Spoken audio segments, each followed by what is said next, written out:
بقالي فترة بدور على فكرة تكون قوية أعمل بيها فيديو بالذكاء الاصطناعي وتكون فكرة كويسة. وقعدت فترة كبيرة أدور على فكرة زي ما قلت، ولكن في الآخر بعد مجهود قدرت أوصل لفكرة كويسة، وكانت من خلال قناة موجودة على اليوتيوب، ولكن القناة كانت أجنبية. ولما بدأت إني أدور فيها كويس وأشوف الفيديو، لاحظت ان الفيديو للأسف كانت الجودة ما كانتش كويسة، فما كنتش قادر اميز الكلام اللي موجود اللي مكتوب علشان اقدر اقراه. وده كان قدامي بالنسبة لي كان تحدي علشان اطلع الفيديو او اطلع السكريبتات اللي موجودة عشان اطلع بيها مشاهد تكون كويسة. ولكن في الاخر قدرت ان انا اثبت الشاشة واعمل سكرين واخد السكرين اللي قدامي بالمنظر ده. وده عبارة عن سكرين للقصة مكونة من 13 مشهد. قدرت اخد السكرين شوت دي علشان ابدأ اعمل بيها القصة بتاعتي، وابدأ تكون دي نقطة البداية. واول حاجة رحت على موقع شات جي بي تي، وبدأت قلت له هبعت لك صورة فيها كلام، عايزك تترجم الكلام اللي فيها في الصورة لكلام مكتوب، يعني ياخد الكلام اللي هنا ويبدأ يكتبه لي بس كلام مكتوب مش مجرد صورة. وفعلا بعد ما بعت له الصورة بدأ يكتب لي ال 13 مشهد اللي موجودين. بعدين قلت له اكتب لي برومت لكل مشهد من هذه المشاهد لتنفيذها بالذكاء الاصطناعي، مع كتابة برومت ثابت لكل شخصية من الشخصيات لتنفيذها صورة منفصلة، يعني علشان الشخصيات ما تتغيرش من مشهد للتاني. وفعلا قال لي ان الشخصيات اللي عندك هيكونوا 3، القط السمين والجاموس المفتول والنمر، واداني برومت لكل شخصية منهم. وبعدين بدأ يكتب لي برومت لكل المشاهد من المشهد الأول لحد المشهد رقم 13 زي ما احنا شايفين. بعدين قلت له يعني لما جيت أنفذ الفكرة كان في مشاهد لازم مثلا زي المشهد اللي قدامي القط والجاموس معا ووصف المشهد. ولما جيت استخدم البرومت بتاع المشهد مع البرومت الخاص بالقط مع البرومت الخاص بالجاموس كان كبير جدا على الموقع، وكلام كتير ما كانش قادر انه ينتج الصور او ينتج المشهد بشكل كامل. وكان عليا ان انا لازم اختصر الجزئيات الخاصة بالمشاهد، ولو اختصرتها كان هيوقعني في مشكلة ان هيحذف اجزاء من المشاهد. فبدأت ارجع للفيديو الاساسي واشوف ايه الخطوة اللي انا وقعت فيها. وعلشان كده قدرت ان انا اوصل ان اللي كان بيشرح في القناة اضاف برومت تاني بالشكل اللي قدامي ما كانش ظاهر، ما كنتش عارف اميزه. فاخدته برضو سكرين من على الشاشة ورحت عند شات جي بي تي وقلت له هبعت لك صورة دلوقتي. قلت له هبعت لك صورة بها تكست، نفذ الترجمة الكلام المكتوب ثم قم بتنفيذه، يعني وضح لي الكلام ونفذه على المشاهد اللي احنا عملناها قبل كده. هو فعلا قال لي ان النص الموجود دي الصيغة بتاعته، وكمان الترجمة بتاعته بتقول بناء على القصة المكونة من 3 شخصيات المذكورة أعلاه وبالدمج مع البرومتات التي تصف مظهر الشخصيات قم بإنشاء جدول للمشاهد يحتوي على، يعني ملخص الكلمتين دول ان القصة بتحتوي على 3 شخصيات وفيها برومتات. ادمج الشخصيات مع المشاهد واعمل اللي هقول لك عليه. رقم 1 رقم كل مشهد، يعني طلع كل مشهد بالرقم بتاعه واوصف المشهد، وكمان اعمل لي برومت توليد صورة باستخدام الذكاء الاصطناعي. مع التأكيد ان البرومتات المستخدمة لتوليد الصور يجب ان تحافظ دائما على ثبات الكلمات المفتاحية التي تصف شكل الشخصيات كلما ظهرت في اي مشهد. وهنا لازم نأكد على موضوع ثبات الشخصيات عشان الشخصيات ما تختلفش، لما نبدأ نعمل مشهد واثنين وثلاثة الشخصيات ما تختلفش. وفعلا هو بدأ بيسألني، يعني اداني كده بيقول لي يعني انا هعمل اللي انت طلبته، تحب اكمل؟ قلت له قم بالتنفيذ بالتفصيل المذكور بالظبط لكل المشاهد. بعد كده قال لي تمام، وبدأ ان هو يقول لي شكل الشخصيات وكمان كتابة وصف دقيق لكل مشهد اللي هم 13 مشهد، وكتابة برومت توليد صورة، وتنظيم المشاهد في جدول مرتب حسب الترتيب. وبدأ يقول لي ان دي البرومتات الثابتة للشخصيات، ال3 شخصيات كل شخصية وليها برومت ثابت. وبعدين بدأ يقول لي ان المشاهد بتاعتك قسمها لي في الجدول زي ما احنا شايفين من رقم 1 لحد رقم 13. وبدأ يقول لي ان وصف المشهد ووصفه لي، وبعدين قال لي ان البرومت الخاص بالمشهد هو بالشكل ده. ودلوقتي انا وصلت لمرحلة ان لازم اطلع صور.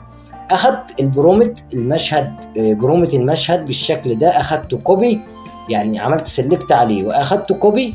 وبعدين رحت على موقع ميتا اي اي، وانا حقيقي منبهر جدا بالموقع ده لانه موقع فعلا بيطلع صور رهيبة. بكده تكتب ميتا اي اي، هتبدأ معاك اول نتيجة هتضغط عليها، هيبدأ يفتح معاك الموقع بالشكل اللي قدامك. انا هقفل ده، هيفتح معاك الموقع بالشكل اللي قدامك ده. كل اللي عليك طبعا قبل ما يفتح انه هيطلب منك تسجيل الدخول، وتسجيل الدخول بيكون يا اما بالفيسبوك يا اما بالانستجرام، هتختار اي حاجة فيهم وهتسجل دخول. هيفتح معاك بالشكل ده.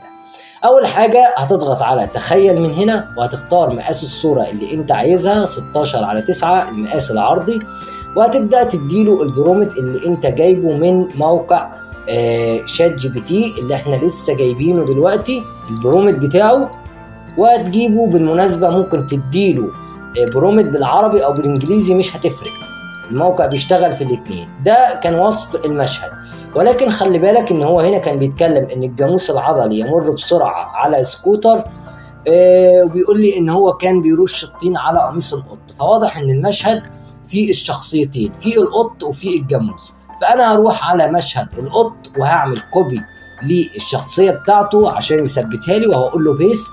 وهروح عند الجاموس العضلي وهقول له نسخ برضو، وبعدين هاجي هنا واقول له بيست، وبعدين هضغط على السهم ده، هيبدأ انه يولد لي الصور. الموقع ما بياخدش وقت كبير عشان يطلع الصور. ودلوقتي الموقع حمل لي الصور اللي انا طلبتها منه.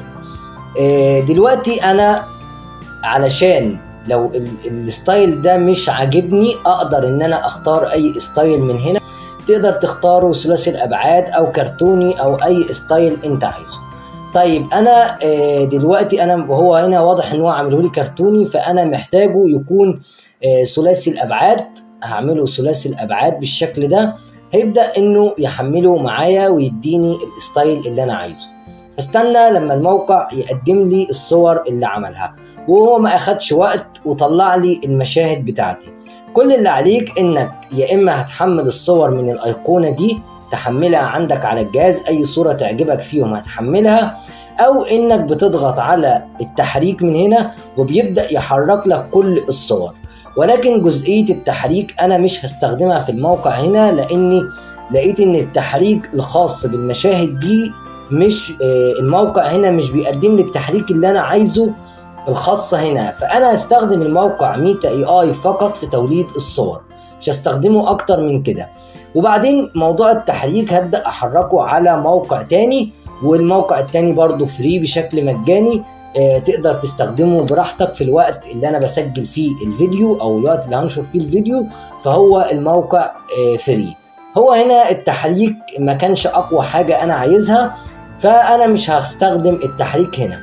هروح للصور من هنا اللي هي اللي انا عملتها، وهختار الصورة اللي تعجبني، وهبدأ اني احملها عندي على الجهاز، وبعدين هبقى استخدمها بعدين تاني في الموقع اللي انا هحرك عليه الصور.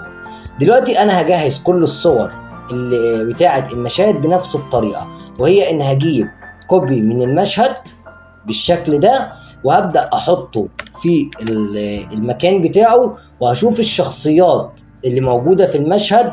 هنا بيقول لي ان القط كان مصدوم، فانا طبعا هروح اجيب السكريبت بتاع القط بس، البرومت بتاع القط بس من هنا، واجي هحطه بيست هنا كده، وبعدين هضغط انشاء، هيبدأ ينشئ لي صورة المشهد اللي انا عايزه. هكمل باقي الصور وهرجع لكم عشان نشوف هنحرك الصور ازاي. ودلوقت انا جهزت كل الصور بتاعتي، كل المشاهد بالطريقة اللي اتفقنا عليها، وبدأت كل صورة كنت بجهزها بكتب عليها رقم المشهد علشان يساعدني فيما بعد في المونتاج الخاص بالمشاهد بتاعتي. كل اللي انا عملته ان انا عملت المشهد الاول وانشأت الصورة بتاعته، والمشهد الثاني والثالث والرابع وهكذا لحد ما عملت ال 13 مشهد بتوعي. دول الصور صور ثابتة، يعني صور ثابتة مش متحركة.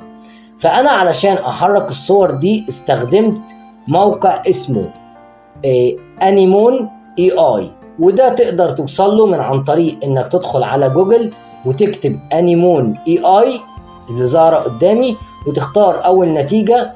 هيطلب منك التسجيل، ولكن انا عشان عامل تسجيل فهو دخل معايا على طول. التسجيل بيكون عن طريق الميل بتاعك، مفيش مشكلة، تسجل بالايميل هيبدأ يدخل معاك عادي مفيش اي مشكلة. هيفتح معاك الموقع بالواجهة اللي حضرتك شايفها قدامك. كل اللي عليك هتروح على انمي، هتضغط عليها، ودلوقتي الواجهة فتحت. طبعا انا كنت عامل تيست على المشاهد بتاعتي قبل ما ابدأ الفيديو، ولكن هبدأ اطبق معاك دلوقتي عملي ازاي ببدأ اخلي الصور دي تتحرك. اول حاجة بيطلبها منك هي الصورة. اضغط هنا، هيبدأ يفتح معاك واجهة البرنامج الكمبيوتر بتاعك، تقدر تختار الصورة اللي انت عايزها. بمجرد ما هتضغط عليها، وليكن انا هختار المشهد مثلا رقم 13، خليني بلاش 13، خليني مثلا في مشهد يكون 8، وهقول له اوبن. هيبدأ يحمل معايا الصورة في المكان اللي قدامك. هنا انت تقدر تديله وصف، تقول له حرك الصورة ازاي، انت عايز الانيميشن بتاعك في الصورة يكون شكله عامل ايه. فانا هستخدم نفس البرومت الخاص بالمشهد. انا كنت جايب المشهد رقم 8، فهجيب البرومت من هنا وهقول له نسخ، وهروح على الموقع وهاجي هنا وهقول له بيست. هيبدأ دلوقتي، طبعا انا لسه ما عملتش اي حاجة، هو جاب الصورة بتاعة المشهد وكمان جايب لي جبت انا البرومت بتاع المشهد، وهاجي عند كلمة جنريت هنا وهضغط عليها. هيبدأ هنا يعمل ريندرنج للمشهد اللي انا عايزه، ولكن خلي بالك الموقع هنا بياخد شوية وقت، يعني هو بياخد تقريبا 4 دقايق او 5 دقايق علشان يطلع لك الانيميشن. ولكن صراحة الانيميشن تحفة. الانيميشن اللي بيطلعه هو بدأ يعد اهو 4، بيقول لي هتستنى 4 دقايق لحد الانيميشن ما يكتمل. دي الطريقة اللي حركت بيها الصور. ولكن انجازا للوقت انا صراحة انا مجهز المشاهد كلها زي ما حضراتكم شايفين اهو. انا كنت مجهزها لان طبعا زي ما قلت لكم في الاول انا كنت قاعد بجرب فكرة، ولكن لما عجبتني قررت اني لازم اعمل لكم فيديو بيها عشان كلنا نستفيد من بعض. ودي كانت المشاهد اللي طلعتها. انا طلعت المشاهد وعملت لها تحريك قبل ما ابدأ الفيديو، ولكن وريتك ازاي تقدر تعمل التحريك وتقدر تجيب الصور. ده كان المشهد الاول، هنشوفه مع بعض. يعني ده كان شكل القط وهو قاعد، وبعدين ده المشهد الثاني، الاسكوتر الجاموس يعني معدي وطرطش ميه على القط، طين على القط، وبعدين القط قاعد زعلان، وبعدين هكذا بقية المشاهد كلها. انا طبعا مش هحرق باقي الفيديو غير لما نشوفه مع بعض. بكده نكون قدرنا. طبعا الموقع لسه بيحمل اهو، فانا مش حابب ان نضيع وقت قدامه، انا بس وريتك الطريقة هتستخدمها. بالمناسبة موقع ميتا اي اي موقع فري بالكامل لحد اللحظة اللي بسجل فيها، وكمان موقع انيمون اي اي ده موقع فري بالكامل، تقدر تستخدمه فري مفيش مشكلة، وتقدر تطلع منه افضل النتائج.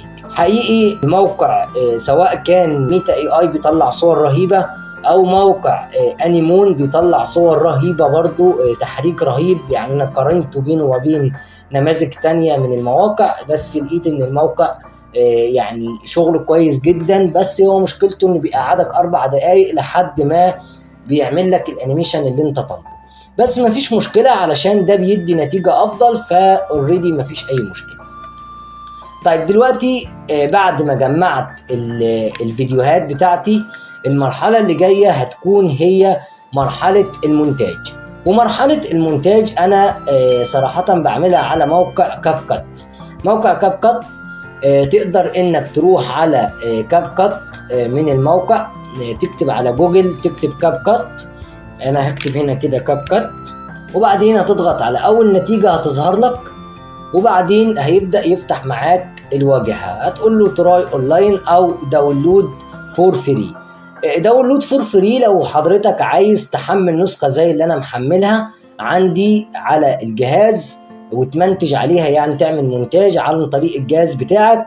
لو عايز تعمل تراي اونلاين، لو ما عندكش الامكانيه بتاعت الجهاز بتاعتك ضعيفه او مش حابب انك تنزل البرنامج، تقدر انك تعمل يعني تمنتج الشغل بتاعك وترفعه على الموقع وتمنتجه اونلاين بدون ما تحمل التطبيق.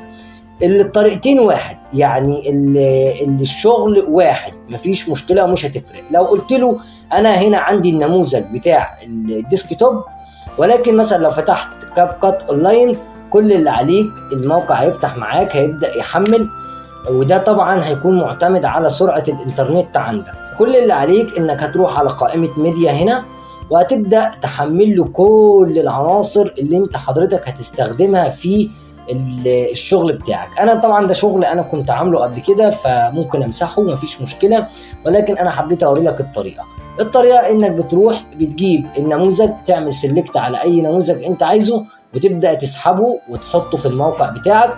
هيبدأ ان هو يحمل جوه الموقع وتقدر انك تستخدمه. دي كانت الطريقة بتاعت استخدام الموقع، ولكن انا مش حابب استخدم الموقع دلوقتي لانه هيعطلني، لاني طبعا انا حاسس ان الانترنت عندي ضعيف شوية، فمش هبدأ ان انا اتعامل بالموقع. انا دلوقتي كل اللي هعمله اني هروح على برنامج كاب كات النسخة الفري. انا مش مفعل نسخة مدفوعة، نسخة فري تماما. وابدا دي مشاريع انا كنت شغال عليها قبل كده. هبدا اقول له كرييت بروجكت، هيبدا يفتح معايا بروجكت جديد اقدر ان انا استخدمه. دلوقتي انا علشان ابدا اتعامل مع الموقع، دي الخانه اللي بحمل فيها الميديا بتاعتي. هروح في المكان واعمل سيلكشن عليهم وابدا اسحبهم وهسيبهم هنا، وهيبدا يحمل معايا كل المشاهد اللي انا اضفتها في كاب كات.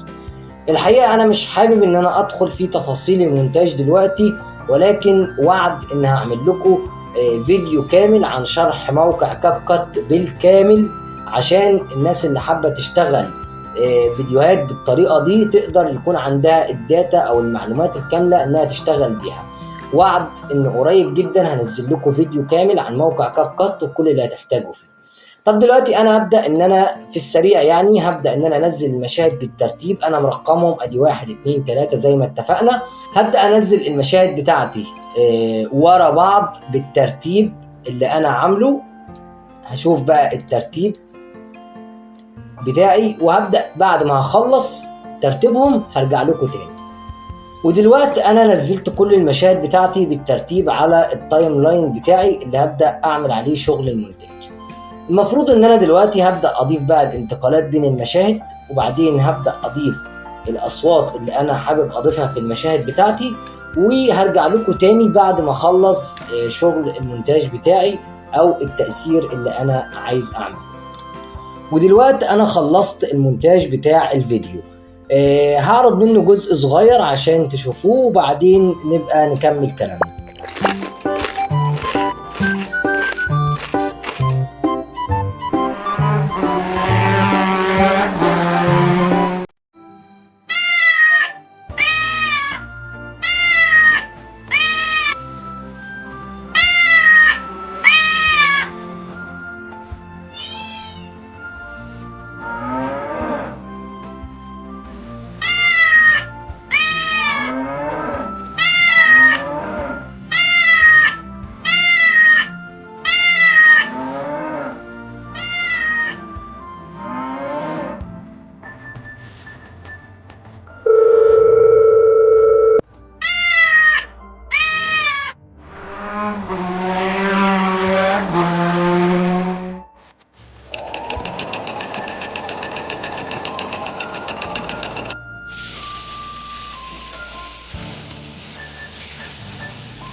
بعد ما اخدنا البرومت من موقع شات جي بي تي وبعدين حولناه لصور على موقع ميتا اي اي، بعدين رحنا على موقع انيمون اي اي، بعدين اخدنا الفيديو وخرجناه ورتبناه وحطيناه على برنامج المونتاج، وعملنا الساوند افكت بتاعتنا اللي احنا محتاجينها واضفنا الموسيقى اللي احنا عايزينها. بكده الفيديو القصير بتاعي اصبح موجود وجاهز. طبعا هنا ممكن يكون الفيديو من 13 مشهد، ولكن انت تقدر تعمل ان شاء الله حتى 1000 مشهد. كده المواقع دي في الوقت الحالي هي فري وتقدر تخرج كل اللي انت عايزه. انا مجرد شرحت لك الفكرة وعرفتك ازاي بتعمل الحاجة دي. طيب دلوقتي يا ريت لو انت مهتم بالمجال ده ما تنساش اللايك وما تنساش الكومنت اللي تشجعنا بيه، وكمان تقول لي رأيك في التعليقات وتقول لي هل في فكرة في دماغك حابب تعرف عنها وحابب تتعلم عنها، ندور عليها مع بعضينا ونحاول نشوف هنعملها ازاي. انا بشتغل على اكتر حاجة تقريبا الافكار اللي الناس بتبعتها.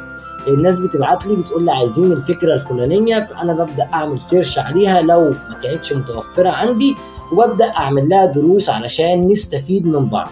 لان برضو مش كل واحد بيعرف كل حاجة، في حاجات انا بعرفها وفي حاجات انا معرفهاش. علشان كده محتاجين كلنا نتعلم مع بعض وكلنا نطور من مهاراتنا. ان شاء الله هيكون لنا لقاء قريب في درس جديد وفيديو جديد نتعلم فيه حاجة جديدة. اشوفكم بخير في الفيديو اللي جاي.